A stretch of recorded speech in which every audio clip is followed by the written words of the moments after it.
ეს განსაჯაროებული დოკუმენტით დგინდება ორი რამ. პირველი, ოლიგარქის რეჟიმი რუსეთის დავალებით საკუთარი ჯარისკაცების წინააღმდეგ მიდის და მეორე, ქართული ოცნების ხელისუფლება სრულად თანამშრომლობს რუსეთთან. სულ ცოტა ხნის წინ გახდა შოკის მომგვრელი ინფორმაცია ცნობილი. საქართველოს შინაგან საქმეთა სამინისტრო და სანქცირებული ვახტანგ გომელაური რუსეთის სასამართლოს განაჩენების აღსრულებას იწყებს.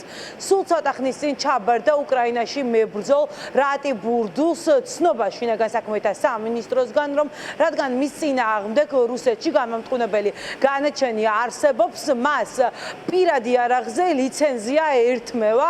სხვათა შორის ეს გადაწყვეტილება შინაგან საქმეთა სამინისტროსთვის თავად ბურდულისთვის განსაკუთრებულად მოულოდნელი არ ყოფილა. ჩვენ ცოტა ხნის წინ გვქონდა შესაძლებლობა, რომ მას გავსაუბრებოდით. ბურდული ფიქრობს, რომ ოლიგარქის რეჟიმი ახლა პრეცედენტს ქმნის და შემდეგ არ გამორიცხავს, რომ ქართველი ჯარისკაცების დაკავებაც კი დაიწყოს. ქართული ოცნების ხელისუფლებამ ღალატად აფასებს ბურდული ოლიგარქის რეჟიმის გადაწყვეტილებას.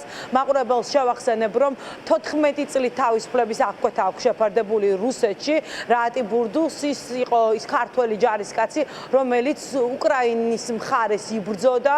საქმე ეხება 2022 წლის მარტიდან 2024 წლის აგვისტოს პერიოდს. სწორედ ამ პერიოდში უკრაინის დახმარების გამო 14 წლით თავისუფლების აღკვეთა შეუფარდა ოკუპანტმა ქვეყანამ რატი ბურდულს.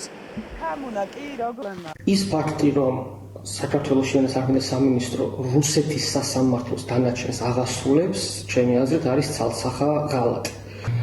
ჩემი აზრით ეს არის უბრალოდ წინა ნაწილი იმისი, რომ ამ გადაწყვეტილების და ამ აღსრულების საფუძველზე შეიქმნას პრეცედენტი, რომ აი რუსეთის სასამართლოს გადაწყვეტილებას ვასრულებთ საქართველოში, რის შემდეგაც შემდეგი ეტაპი იქნება ამ ადამიანების ქართველი მებრძოლების დაკავება და გადაცემა რუსებისთვის. ეს დოკუმენტი არის იმის დამამტკიცებელი, რომ არა საიდუმლოდ, არამედ სრულიად ღიად და ოფიციალურად პირდაპირ კონტროლში არიან რუსეთიდან.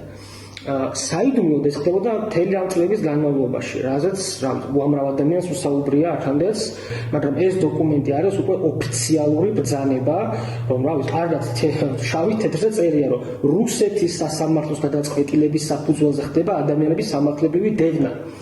ეს არის ჩემი აზრით თბილის მოსინჯვა იმის თუ ანუ აი რამდენად შეიძლება რომ მიიღებს საზოგადოება ამ იდეას გავლა თუ არა. საფრთხე ქართველ მებრძოლებისთვის არის უზარმაზარი, რადგან რუსეთი როგორც ჩანს მოიცალა ამის გადაწყვეტა, რომ რაც ბრძოლის ველზე ვერ შეძლო ქართული მებრძოლების დამარცხება, ეს გააკეთოს ქართული პოლიციის ხელით.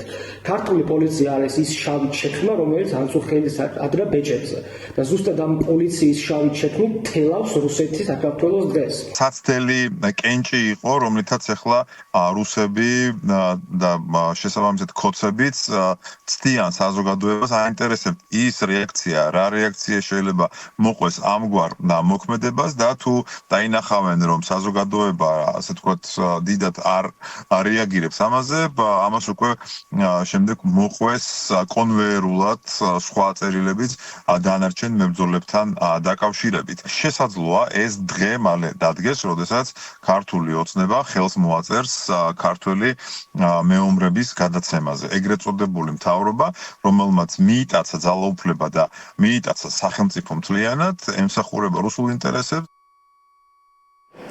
ოლიგარქის რეჟიმი რუსული სასამართლოს განაჩენების აღსრულებას იწყებს, თუმცა ეს ყველაფერი არ არის უკრაინაში მებრძოლი ქართველების სადაზვერვო ინფორმაციაზე დაყრდნობით. ავრცელებენ ინფორმაციას, რომ უახლოეს პერიოდში ქართველი სამხედროების წინააღმდეგ ნადირობის სეზონს დაიწყებს ოკუპანტი ქვეყანა. პირველები ვესაუბრეთ ცოტა ხნის წინ კავკასიის დაზვერვის ცენტრის დირექტორს, რომელსაც აქვს ინფორმაცია, რომ 15 მაისიდან განსაკუთრებულად ყურადღების ცენტრში იქნებიან ის ქართველი სამხედროები, რომლებიც ჩამოვიდნენ უკრაინიდან საქართველოში. ახლა პუტინს უნდა სწორედ დასაჯოს ეს ადამიანები და მათ წინააღმდეგ დაიწყოს ნადირობა, არ გამორიცხავენ, რომ მოხდეს მათი გატაცება, ლიკვიდაცია. ამიტომ უკრაინაში მებრძოლი ქართველები აფრთხილებენ იმ მებრძოლებს, რომლებიც საქართველოში არიან, რომ განსაკუთრებულად ყურადღებით უნდა იყვნენ. მომდევნო 2 კვირის შემდეგ არის დაანონსებული სწორედ დაზვერვის ინფორმაციით ქართველ მეომრების წინააღმდეგ ნადირობის სეზონის გახსნა. ვიბრძოთ, რას გულისხმობთ? სამწუხაროდ საქართველოს შინაგან საქმეთა სამინისტრო დიდი ხანი არის რუსეთის შინაგან საქმეთა სამინისტროს დანაყოფი. ამას ყველანაირად ხელს უწყობს რუსეთის ადმინისტრაცია, ეგრეთ წოდებული ქართული ოცნების მთავრობა, რომელიც ყველანაირად ასრულებენ კრემლის დავალებას. რაც შეეხება ამ ფაქტს, ესენი აქტიურ ფაზაში გადავიდნენ.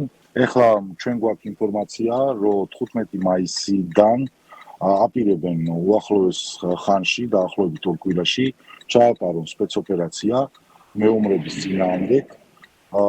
კონკრეტული დავალებით დაშინების მიზნით განახორციელონ ლიკვიდაცია მეომრების საქართველოს ტერიტორიაზე და სხვა ქვეყნებში, სადაც რუსეთის აგენტურა ფარფაშობს. ყოველდღიურად საზოგადოებისთვის ცნობილი ხდება, როგორ დგას ოლიგარქის რეჟიმი რუსეთის სამსახურში. ჯერჯერობით არც შინაგან საქმეთა სამინისტროს გაუკეთებია არანაირი განმარტება და არც ქართული ოცნების არც ერთ წევრს რატომ დაიწყეს რუსეთის სასამართლოს განაჩენების აღსრულება.